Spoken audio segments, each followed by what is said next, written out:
हाथरस के ऊपर दलाल media expose हो चुका है, झूठा मीडिया एक्सपोज हो चुका है। पीड़ित परिवार और पीड़ित मां के आंसुओं पर ये अपना खेल चला रहे थे, सच सामने आ चुका है। और यही सबसे बड़ी खबर इस वक्त ये है कि कैसे हाथरस पे उत्तर प्रदेश को बदनाम करने की कोशिश की गई। जरा देखिए पीड़ित मां की जुबानी दलाल मीडिया का एक्सपोज है। क्या घटना हुई? कछु घटना ना आई है जो पुरानी, जैसे सुअर मर गया चले ही जाते हैं घुटन पे, तो उन तस्वीर बोन तो है वो जे कछु पुरानी है जे ही बस वही। आज क्या बात हुई? आज तो कछु बात ना, मतलब घास काटे रहे। अब पीछे तो कोई आ जाए बाजार में तो हमें का मालूम पड़ रही है जे ही बस, और कोई बात ना। तो कौन आया था बाजारी में? छोरा। क्या किया फिर उसने? जे का कहते जो पीछे ही में आ गई तो वहाँ बाजार में खींच ले वो। क्या नाम था उसका? संदीप। संदीप। हाँ। गाँव का ही लड़का था? गाँव का ही है, ठाकुरों का। तो क्या किया उसने? करो कछु ना है, नार काटी के वाले। किससे? किससे? रस्सी फस्सी तक तो काट के, मैं तो देख ना पाई, मैं तो मार चुपटी भाई। मैं सोहेल के पास जाना चाहता हूं। सोहेल, अगर आपने देखा कि कैसे पीड़ित मां ने सच बता दिया, सोहेल ये दलाल मीडिया ने इस पे भी झूठ डालने की कोशिश करी जैसे कठुआ में की थी। सोहेल। प्रदीप, सवाल ये है प्रदीप कि आखिर सच दिखाना बहुत जरूरी है। हमने सच दिखाया, पीड़िता की मां को, दर्शकों को सुनवाया, मां क्या कह रही है कि कुछ नहीं हुआ। मां का प्रदीप ये पहला स्टेटमेंट है। स्टेटमेंट बदलवाने की कोशिश से पहले बाकायदा फोन करके जिस तरह परिवार के बयान बदलाए गए, बाकायदा फोन करके परिवार से कहा गया कि बोलो तुम पर दबाव बनाया जा रहा है।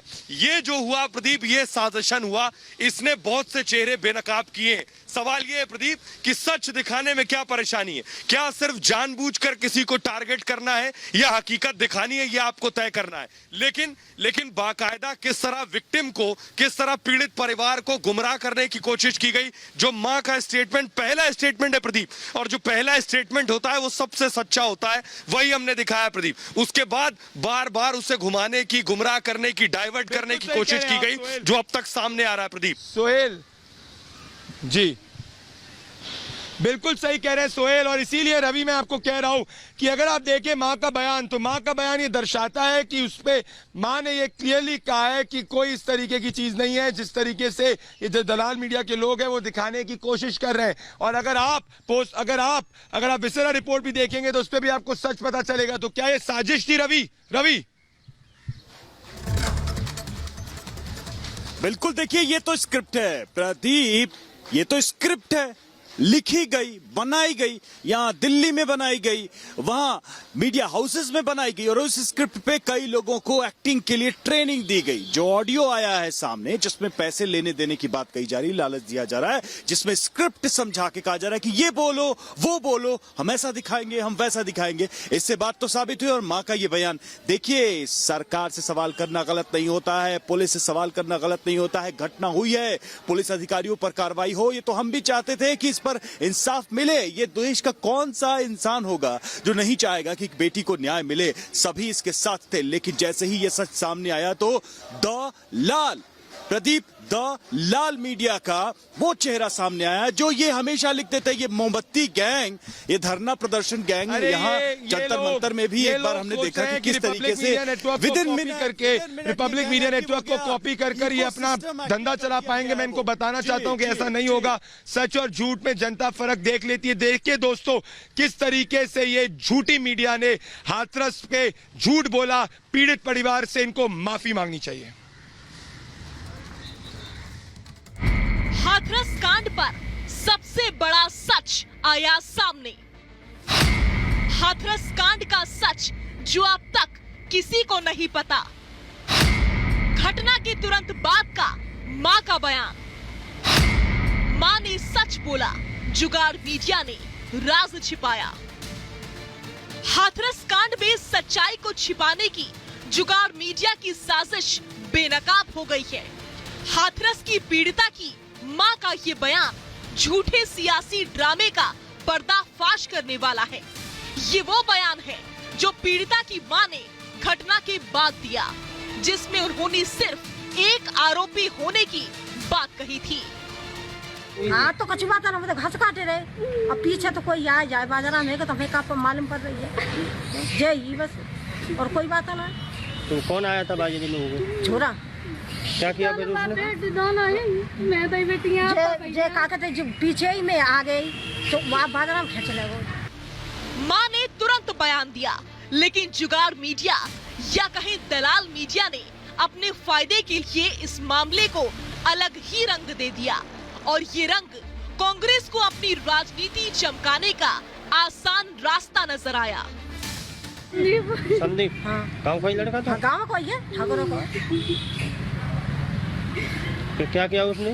करो कछु ना है, जे नार काटी के वाने। किससे? हैं? किससे? रस्सी फस्सी तक तो काट के, मैं तो देख ना पाई, मैं तो मारा मार चुपाटी बाय। पीड़िता की मां के बयान के मुताबिक एक शख्स ने उनकी बेटी का गला दबाया, जिसके चलते लड़की को चोट आई। अब सवाल उठ रहा है कि अचानक 4 आरोपी कैसे हो गए। रिपब्लिक भारत हाथरस मामले पर पूरी तरह से संवेदनशील है और पूरी जिम्मेदारी को निभाते हुए सच को सामने ला रहा है। हम किसी भी लड़की के साथ किसी भी तरह के अत्याचार को बर्दाश्त नहीं करते, लेकिन एक लड़की की मौत के बाद उसके शव पर अपनी राजनीति को चमकाना कहां तक सही है। पीड़िता अब इस दुनिया में नहीं है, लेकिन कुछ जुगाड़ मीडिया इस मौत को भी भुनाने की कोशिश कर रहा है। जब तक लड़की अस्पताल में जिंदगी और मौत के बीच जूझ रही थी, तब तक किसी को उनकी याद नहीं आई, लेकिन जैसे ही उसने दम तोड़ा, दलाल मीडिया को अपनी रोटियां सेकने का बहाना मिल गया और कांग्रेस को अपनी डूबती नाव को बचाने का सहारा नजर आया। यानी हाथरस कांड में पूरी तरह से जुगाड़ मीडिया और कांग्रेस की फिक्सिंग सच को दबाने का काम कर रही है। Bureau report, Republic Bharat.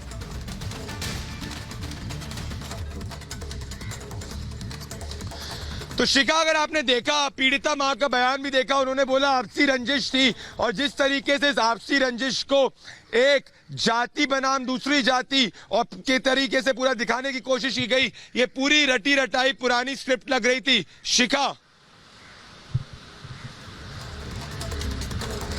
जी प्रदीप, बिल्कुल जिस तरीके से हम सुन रहे थे, देखिए कल 2 टेप आए थे, उसके बाद आज मां का बयान भी आया, तो यही लग रहा था कि पूरी स्क्रिप्टेड हर चीज थी। किस तरीके से पैसे की बात की गई, तो ये कैसे मीडिया है, ये कैसे राजनीतिक लोग हैं जो जनता के लिए काम करते हैं, लेकिन यहाँ पर राजनीति चमकाने पहुंच गए। यानी कि पीड़िता जो है उनकी मजबूरी का फायदा उठाते हुए ये लोग साफ साफ दिखाई दिए। हमने जिस तरीके से दिखाया 2 टेप प्रदीप हमने देखे कल, और पूरे देश की जनता ने देखे कि उन 2 टेप्स में क्या था। साथ ही साथ जो मां का बयान सामने आया है वो भी हमने देखा। हमने पूरे देश के सामने सच्चाई रखी, क्योंकि रिपब्लिक भारत हमेशा कहता रहा है कि सच हम ही सामने लाएंगे, और वो हम लेकर भी आए कि किस तरीके से अपनी राजनीति चमकाने की कोशिश की जा रही है, एक मुद्दा उठाने की कोशिश की जा रही है। ये हम साफ साफ देख पाए कि पैसे के लेन देन की बात की जा रही है। ये प्रदीप बहुत बड़ी बात है, बहुत बड़ी विडंबना है कि किस बिल्कुल शिखा सही कह रही है, पैसे के लेन देन की बात की जा रही है। निधि जो पैसे के लेन देन की बात की जा रही है, निधि जो पैसे के लेन देन की बात की जा रही है, अगर आप देखेंगे निधि, तो ये दर्शा रहा है कि पहले से ही सोचा गया था कि किस तरीके से उत्तर प्रदेश को बदनाम करो, किस तरीके से पीड़ित महिला मां पे दबाव डालो, जबकि पीड़ित मां ने सबसे पहले वीडियो में सच कहा था कि आपसी रंजिश है, कोई ऐसा नहीं है जिस तरीके से दिखाया जा रहा है। और विसरा रिपोर्ट भी ये दर्शाती थी। निधि, सबूत अपने आप में सबसे बड़ा प्रमाण होते हैं प्रदीप भंडारी। और अगर बात करें दिल्ली के जो सियासतदान हैं, यूपी को बदनाम करने के लिए अब स्क्रिप्ट राइटर्स बन चुके हैं। एक बिटिया के इंसाफ के नाम पर एक मां की संवेदनाओं से खेल रहे हैं और धोखे वाली डील कर रहे हैं। और ये जो वीडियो सामने आया है और जिस तरीके से लगातार हाथरस जाने के ड्रामे रचे जा रहे हैं, इस बात का इशारा करते हैं कि चाहे जे मीडिया हो या डी मीडिया हो, ये दोनों मिलकर जोड़ तोड़ की राजनीति कर इस पूरे मामले में लगातार सियासत को चमकाने की और अपने एजेंडे को सेट करने की कोशिश में लगातार लगे हुए हैं।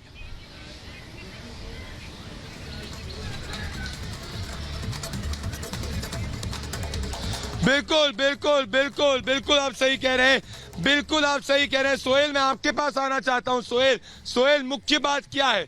सोहेल, मुख्य बात इस वक्त ये है कि ये पूरा का पूरा जो एजेंडा है, ये पूरा एजेंडा सेम है। एजेंडा वही है जो कठुआ के वक्त था। एजेंडा है उत्तर प्रदेश को बदनाम करना। सोहेल,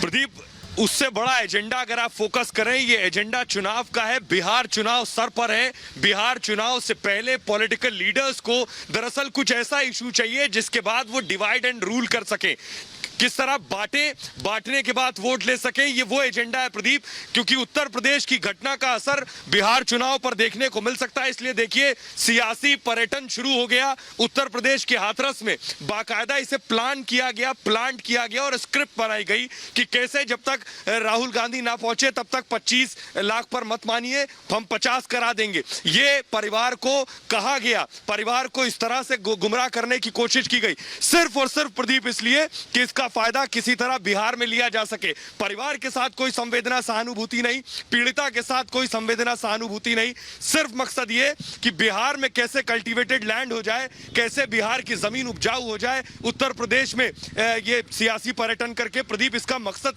सिर्फ सियासी है जो नजर आ रहा है। बस ये है कि जो लोग इसे गुमराह करके कवर करने की कोशिश कर रहे हैं, वो सिर्फ पॉलिटिकल हैंड्स में खेल रहे हैं, सियासी दलों के हाथ में खेल रहे हैं। वो इस बात को बिना जाने समझे कि कैसे पूरे मामले को वो भटका रहे हैं, दरअसल कैसे पूरे मामले में दरअसल वो सिर्फ एक पपेट की भूमिका में है। प्रदीप, बड़ी खबर